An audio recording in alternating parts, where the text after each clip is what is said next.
ನಮಸ್ತೆ. ನನ್ನ ಹೆಸರು ಅಕ್ಷತಾ ಗಣೇಶ್. ನಾನು ಟಿವಿ ಸೀರಿಯಲ್ಗಳಲ್ಲಿ ಕೆಲಸ ಮಾಡ್ತೀನಿ.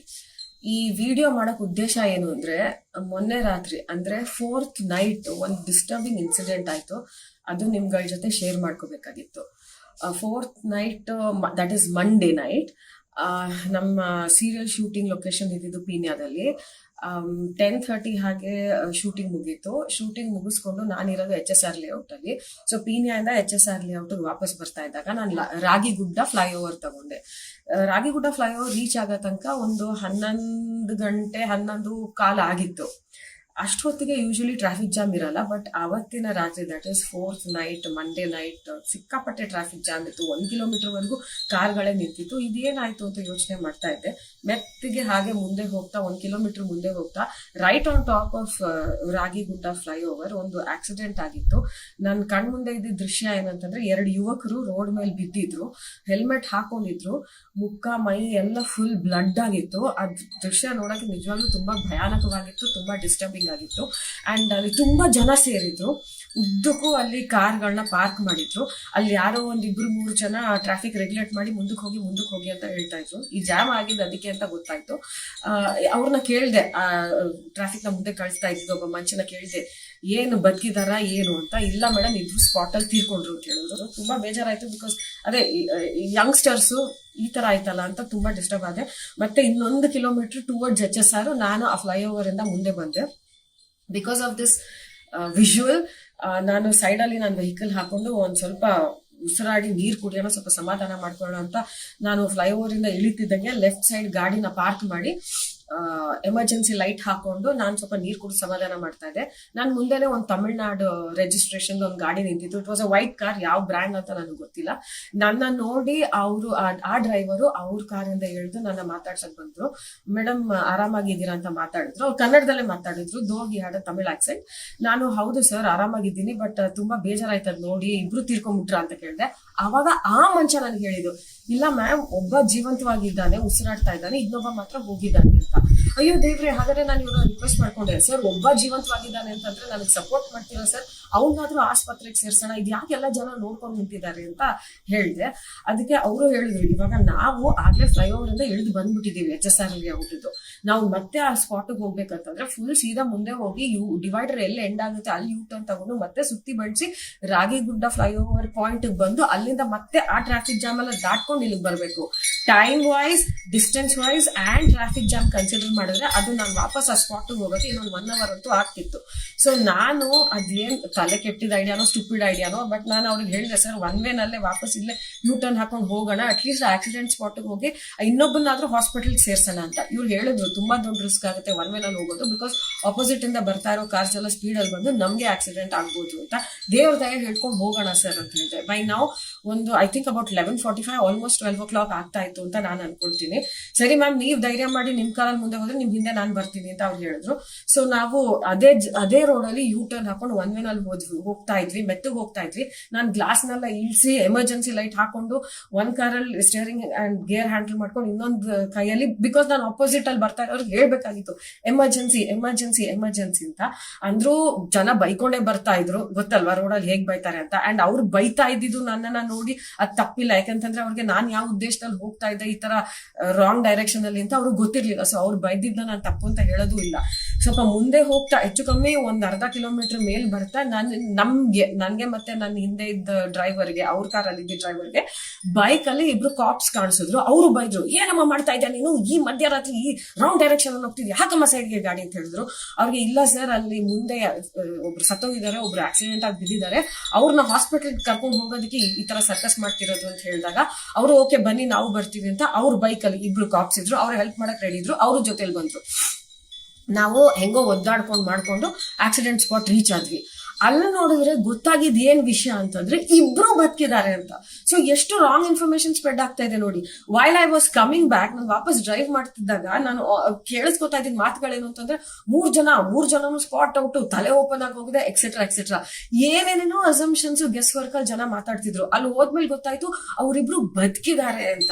ಸೊ ಕಾಪ್ಸ್ ಇದ್ದಿದ್ರಿಂದ ನಾವು ಜನರಿಗೆಲ್ಲ, ನನ್ಗೆ ಆಕ್ಚುಲಿ ಸಖತ್ ಕೋಪ ಬಂದಿತ್ತು. ನಾನು ಕೂಗಾಡ್ದೆ, ಒಬ್ಬ ವ್ಯಕ್ತಿ ಒಬ್ಬ ಪೇಷಂಟ್ ನ ನನ್ನ ಕಾರಿಗೆ ಶಿಫ್ಟ್ ಮಾಡಿ ಇನ್ನೊಬ್ಬ ಪೇಷಂಟ್ ನನ್ ಹಿಂದೆ ತಮಿಳ್ನಾಡು ರಿಜಿಸ್ಟ್ರೇಷನ್ ಅವ್ನ ಗಾಡಿಗೆ ಶಿಫ್ಟ್ ಮಾಡಿ ಅಂತ. ಥ್ಯಾಂಕ್ಫುಲಿ ಜನ ಮಾತು ಕೇಳ್ಕೊಂಡು ಶಿಫ್ಟ್ ಮಾಡಿದ್ರು. ಅಂಡ್ ಈ ಗಲಾಟೆನಲ್ಲಿ ನಾ ಡಿಸ್ಟರ್ಬ್ ಆಗಿದ್ದನ್ನ ಎಲ್ಲ ನೋಡಿದ್ರು. ಸೊ ಒಬ್ಬ ಮನುಷ್ಯ, ಆತನ ಹೆಸರು ಮಂಜು ಅಂತ, ಆತ ಮುಂದೆ ಬಂದ and he volunteer to drive my car. ಅವ್ರು ಹೇಳಿದ್ರು, ಮೇಡಮ್ ನೀವು ಪಕ್ಕದಲ್ಲಿ ಕೂತ್ಕೊಳ್ಳಿ, ನಾನ್ ಬೇಕಾದ್ರೆ ಡ್ರೈವ್ ಮಾಡ್ತೀನಿ ಅಂತ. ಅದೊಂದು ಖುಷಿ ಆಯ್ತು, ಸ್ವಲ್ಪ ನೆಮ್ಮದಿ ಆಯ್ತು. ಸೊ ಅವ್ರಿಗೆ ನಾನು ಕೀ ಕೊಟ್ಟೆ, ಅವ್ರು ಡ್ರೈವ್ ಮಾಡ್ತಾ ಇದ್ರು. ಹಿಂದೆ ನಾವು ಹಾಕಿದ ಮನುಷ್ಯ ಹಿಂಗ್ ಬೀಳ್ತಾ ಇದ್ದ, ಅವ್ನು ಕಾನ್ಶಿಯಸ್ ಅಲ್ಲಿ ಇರ್ಲಿಲ್ಲ ಆ ಪೇಷಂಟ್. ಸೊ ಅವನು ನನ್ನ ಕಾರ್ ಸೀಟ್ ನ ಹಿಂದೆ ತಳ್ಕೊಂಡು ಆತನ ಹಿಂಗ್ ಹಿಡ್ಕೊಂಡು ನಾನು ನಮ್ ಕಾರ್ ನಾವು ಡ್ರೈವ್ ಮಾಡಿದ್ವಿ, ತಮಿಳ್ನಾಡು ರಿಜಿಸ್ಟ್ರೇಷನ್ ಅವ್ರ ಕಾರ್ ಅವ್ರು ಡ್ರೈವ್ ಮಾಡಿದ್ರು. ಇದಕ್ಕಿಂತ ಮುಂಚೆ ನನ್ಗೆ ಅಲ್ಲಿ ಇದ್ದಿದ್ದೊಬ್ಬ ಯಾರೋ, ಇಲ್ಲಿ ಇಬ್ರು ಪೇಷಂಟ್ ಗಳಲ್ಲಿ ಯಾರೋ ಒಬ್ರು ಫೋನ್ ಅಂತ ನನ್ ಫೋನ್ ಕೊಟ್ರು. ಫೋನ್ ನಾನು ಇಸ್ಕೊಂಡೆ. ನಮ್ ಜೊತೆ ಕಾಪ್ಸ್ ಬಂದ್ರು. ಐ ಥಿಂಕ್ ಇವಾಗ ಆಲ್ಮೋಸ್ಟ್ 12:15 ಆಗಿತ್ತು. ಹೆಂಗೋ ಚಚ್ಚಾಡ್ಕೊಂಡು ಸೆಂಟ್ ಜಾನ್ಸ್ ಹಾಸ್ಪಿಟಲ್ಗೆ ಹೋದ್ವಿ. ಸೆಂಟ್ ಜಾನ್ಸ್ ಹಾಸ್ಪಿಟಲ್ ಎಮರ್ಜೆನ್ಸಿಗೆ ಹೋದ್ವಿ. ಅಲ್ಲೂ ಅಷ್ಟೇ ರಾತ್ರಿ ಅಷ್ಟೊತ್ತಿಗೆ ಜನನು ಅಷ್ಟು ಈಸಿಯಾಗಿ ಅವೈಲೇಬಲ್ ಇರಲ್ಲ. ವಾರ್ಡ್ ಬಾಯ್ ಅವರು ಇವರು ಎಲ್ಲ ಕಿರ್ಚಾಡಿ ಕೂಗಾಡಿ, ಅವ್ರ ವಾರ್ಡ್ ಬಾಯ್ಗಳು ಮತ್ತೆ ಅಲ್ಲಿ ಹೆಲ್ಪರ್ಸ್ ಎಲ್ಲ ಪಾಪ ಇಮಿಡಿಯೇಟ್ ಆಗಿ ಬಂದ್ರು. ಇವರಿಬ್ರು ಪೇಷಂಟ್ಸ್ ನ ನಾವು ಸ್ಟ್ರೆಚರ್ಗೆ ಹಾಕಿ ಅಲ್ಲಿಂದ ಅವರು ಹಾಸ್ಪಿಟಲ್ ಒಳಗಡೆ ಹೋದ್ರು. ಅಲ್ಲಿದ್ದ ಪೊಲೀಸಿಗೆ ನನ್ನ ಹತ್ರ ಇತ್ತಲ್ಲ ಒನ್ ಆಫ್ ದ ಪೇಷಂಟ್ಸ್ ಆ ಫೋನ್ ನ ಕೊಟ್ಬಿಟ್ಟು ರಿಲೇಟಿವ್ಸ್ ಫೋನ್ ಮಾಡಿ ಇನ್ಫಾರ್ಮ್ ಮಾಡಿ ಅಂತ ಹೇಳಿದೆ. ನಾನು ಅಲ್ಲಿಂದ ನನ್ನ ಕಾರ್ನ ಡ್ರೈವ್ ಮಾಡಿದ್ದು ಮಂಜು ಅವ್ರನ್ನ ವಾಪಸ್ ಫ್ಲೈಓವರ್ಗೆ ಹೋಗಿ ಅಲ್ಲಿ ಅವ್ರನ್ನ ಡ್ರಾಪ್ ಮಾಡಿದೆ. ಬಿಕಾಸ್ ಅವ್ರ ಬೈಕ್ ತಗೊಳ್ಬೇಕಾಗಿತ್ತು. ಅಲ್ಲಿಂದ ನಾನು ಮನೆಗೆ ಬಂದೆ. ಇಷ್ಟೊತ್ತು ನಾನು ಮನೆಗೆ ಬಂದು ರೀಚ್ ಆಗೋ ತನಕ ಅಬೌಟ್ 1:30 ನೈಟ್ ಆಗಿತ್ತು. ಅದೇ ಆಮೇಲೆ ರೆಸ್ಟ್ ಮಾಡಿದೆ ನಾನು. ಬಟ್ ಆಬ್ವಿಯಸ್ಲಿ ತುಂಬಾ ಡಿಸ್ಟರ್ಬ್ ಆಗಿದೆ. ನಿನ್ನೆ ಬೆಳಗ್ಗೆ ಮತ್ತೆ ನಾನು ಸೆಂಟ್ ಜಾನ್ಸ್ಗೆ ಹೋದೆ. ಬಿಕಾಸ್ ನನ್ಗೆ ಇದು ಯಾರು ಏನು ಎತ್ತ ಅಂತ ಗೊತ್ತಾಗ್ಬೇಕಾಗಿತ್ತು. ಅಲ್ಲಿ ಹೋದ ಮೇಲೆ ನನಗೆ ಗೊತ್ತಾಯ್ತು, ಇವರಿಬ್ರು ಹುಡುಗರು, ಒಬ್ಬ ನಾಗಾಲ್ಯಾಂಡ್ ಇಂದ, ಅವನ ಹೆಸರು ಒಕ್ಕ ಅಂತ, ಇನ್ನೊಬ್ಬ ಅಸ್ಸಾಮಿನ ಹುಡುಗ, ಅವನ ಹೆಸರು ಅಮ್ಮನ್ ಅಂತ. ಅವ್ರಿಲ್ಲ ನಮ್ಮ ಸರ್ಜಾಪುರದಲ್ಲಿ ಯಾವುದೋ ಒಂದು ರೆಸ್ಟೋರೆಂಟ್ ಅಲ್ಲಿ ಕಿಚನ್ ಅಲ್ಲಿ ಕೆಲಸ ಮಾಡ್ತಾರೆ, ಮತ್ತೆ ವೇಟರ್ ಕೆಲಸ ಮಾಡ್ತಾರೆ ಅಂತ ಗೊತ್ತಾಯ್ತು. ಅಮ್ಮಂದು ಒಬ್ಬ ರಿಲೇಟಿವ್ ಅಲ್ಲಿ ಇದ್ದ ಹಾಸ್ಪಿಟಲ್ ಅಲ್ಲಿ. ನನ್ನ ಒಳಗಡೆ ಪೇಷಂಟ್ ನ ನೋಡಕ್ ಬಿಟ್ಟಿಲ್ಲ, ಬಿಕಾಸ್ ಇಬ್ರು ಎಮರ್ಜೆನ್ಸಿನಲ್ಲಿ ಇದ್ರು. ಈಚೆ ಅಮ್ಮಂದು ರಿಲೇಟಿವ್ ಒಬ್ರು ಬಂದು ನನ್ನ ಜೊತೆ ಮಾತಾಡಿದ್ರು. ಫಸ್ಟ್ ನಂಗೆ ಥ್ಯಾಂಕ್ಸ್ ಎಲ್ಲ ಹೇಳಿದ್ರು. ನನ್ಗೆ ಹೇಳಿದ್ರು ಥ್ಯಾಂಕ್ಸ್ ಎಲ್ಲ ಬೇಡ, ಪೇಷಂಟ್ ಹೇಗಿದ್ದಾರೆ ಅಂತ. ಅಮ್ಮನ್ಗೆ ಜ್ಞಾನ ಬಂದಿತ್ತಂತೆ, ಬಟ್ ಅವನಿಗೆ ಸಿಕ್ಕಾಪಟ್ಟೆ fracture, shoulder dislocation, rip fracture, ಇಲ್ಲಿ ಕಟ್ಟು ಎಲ್ಲ ಆಗಿದೆ. ಆಬ್ವಿಯಸ್ಲಿ ಅವ್ನು ಬೆಡ್ಡಿಂದ ಎದ್ದೇಳಕ್ ಆಗಲ್ಲ, ಬಟ್ ಸ್ವಲ್ಪ ಮಾತಾಡ್ತಾ ಇದ್ದಾನೆ ಅಂತ ಗೊತ್ತಾಯ್ತು. ಒಕ್ಕ ಅನ್ನೋನು, ಅವನ್ಗೆ ಬ್ರೇನ್ ನಲ್ಲಿ ಬ್ಲಡ್ ಬ್ಲೀಡಿಂಗ್ ಆಗಿ ಅದು ಕ್ಲಾಟ್ ಆಗಿ ಅಲ್ಲೇ ಇದೆ. ಹಾಗಾಗಿ ಅವನಿಗೆ ಎಚ್ಚರ ಆಗಿರ್ಲಿಲ್ಲ. ಇವತ್ತು ಬೆಳಗ್ಗೆನೂ ನಾನು ಕಾಲ್ ಮಾಡಿ ಕೇಳಿದಾಗ ಅವ್ನಿಗೆ ಇನ್ನೂ ಸೆನ್ಸಸ್ ಬಂದಿಲ್ಲ ಅಂತ ನನಗೆ ಗೊತ್ತಾಗಿದ್ದು. ಅವನ್ ರಿಲೇಟಿವ್ ಬಂದಿದ್ದಾರೆ. ಈಗ ದೇವ್ರ ಇಚ್ಛೆ, ಅವ್ರಿಬ್ರು ಹುಡುಗರು ಪಾಪ ಯಂಗ್ಸ್ಟರ್ಸ್, ಅವ್ರು ಚೆನ್ನಾಗಾಗ್ಲಿ, ರಿಕವರ್ ಆಗ್ಲಿ ಅಂತ ನಾನು ಕೇಳ್ಕೊತೀನಿ. ಬಟ್ ನನಗೆ ತುಂಬಾ ಹರ್ಟ್ ಆಗಿರೋ ವಿಷಯ ಏನು ಅಂತಂದ್ರೆ, ಅಲ್ಲಿ ಆಕ್ಸಿಡೆಂಟ್ ಆಗಿ 1 hour ಆಯ್ತು. ಅಷ್ಟೊಂದ್ ಜನ ಇದ್ರು, ಗಾಡಿಗಳೆಲ್ಲ ಸೈಡಲ್ಲಿ ನಿಲ್ಲಿಸ್ಕೊಂಡಿದ್ರು, ಡಿಸ್ಕಷನ್ನೇ ಮಾಡ್ತಾ ಇದ್ರು. ಏನಕ್ಕೆ ಅವರು ಈ ಪೇಷಂಟ್ಸ್ ನ ತಮ್ಮ ಕಾರಲ್ಲಿ ಕರ್ಕೊಂಡು ಹಾಸ್ಪಿಟಲ್ಗೆ ಸೇರಿಸಿಲ್ಲ? ಈಗ ನಾನು ಅಲ್ಲಿ ಹೋದಾಗ ಸೆಂಟ್ ಜಾನ್ಸ್ ಹಾಸ್ಪಿಟಲ್ ಹತ್ರದಲ್ಲಿ ಇದೆ ಅಂದ್ರು, ಇವ್ರನ್ನ ಹಾಕಬಹುದು ಅಂತಂದ್ರು. ನನಗೆ ಅಡ್ವೈಸ್ ಕೊಟ್ರಲ್ಲ, ಅವರೇ ಏನಕ್ಕೆ ಅದು ಮಾಡಿಲ್ಲ? ಬೇರೆ ಜನಗಳು ಏನಕ್ಕೆ ಅದು ಮಾಡಿಲ್ಲ? ಭಯ ಏನು ಅವ್ರಿಗೆ? ಇದೇನಾದ್ರೂ ಪೊಲೀಸ್ ಕೇಸ್ ಆಗಿ ಅವ್ರ ತೊಂದರೆಗೆ ಸಿಕ್ಕಾಕೊಳ್ತಾರೆ ಅಂತಾನ, ಅಥವಾ ಇವ್ರ ಜವಾಬ್ದಾರಿ ತಗೊಳಕ್ ಇಷ್ಟ ಇಲ್ಲ ಅಂತಾನ, ಅಥವಾ ನಮಗೆ ಯಾಕೆ ಬೇಕು ಅಂತಾನ, ಏನು ಅಂತ ನನ್ಗೆ ಇನ್ನೂ ಅರ್ಥ ಆಗಿಲ್ಲ.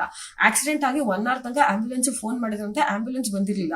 ಇವಾಗ ಆಂಬ್ಯುಲೆನ್ಸ್ ಏನಕ್ಕೆ ಬಂದಿಲ್ಲ, ಅದೆಲ್ಲಿ ಹೋಗಿತ್ತು, ಇದನ್ನ ನಾನು ಕ್ವೆಶ್ಚನ್ ಮಾಡಲ್ಲ. ಯಾಕೆಂತಂದ್ರೆ ಸಿಸ್ಟಮ್ ನ ಪ್ರಶ್ನೆ ಮಾಡೋ ಬದಲು ನಾವಾಗಿ ಏನ್ ಮಾಡ್ಬೋದು ಅಂತ ಯೋಚನೆ ಮಾಡೋದು, ಮತ್ತೆ ನಾವು ಮಾಡೋದು ಮುಖ್ಯ ಆಗುತ್ತೆ ಅಂತ ನಾನು ಅನ್ಕೊಳ್ತೀನಿ.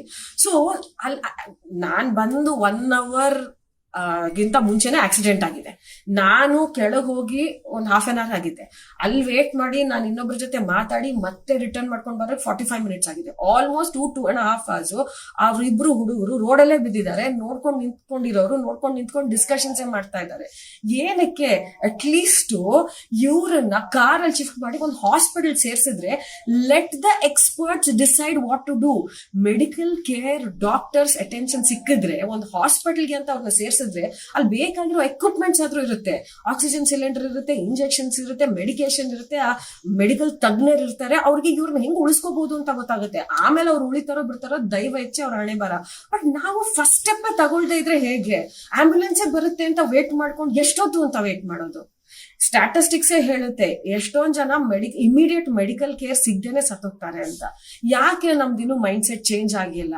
ಪ್ಲೀಸ್ ಜನರನ್ನ ನಾನು ಕೇಳ್ಕೊಳ್ಳೋದಿದೆ, ನಾವು ಏನು ಗ್ರೇಟ್ ಏನು ಮಾಡೋದ್ ಬೇಕಾಗಿಲ್ಲ, ಜಸ್ಟ್ ಬೇಸಿಕ್ ಇವ್ರನ್ನ ಕರ್ಕೊಂಡು ಹೋಗಿ ಹಾಸ್ಪಿಟಲ್ ಸೇರ್ಸೋಣ. ಅದಾದ್ಮೇಲೆ the hospital will take care. ಇಷ್ಟು ಹೇಳಿ ನನ್ನ ಮಾತನ್ನ ಮುಗ್ಸಕ್ಕೆ ಇಷ್ಟಪಡ್ತೀನಿ. Thank you.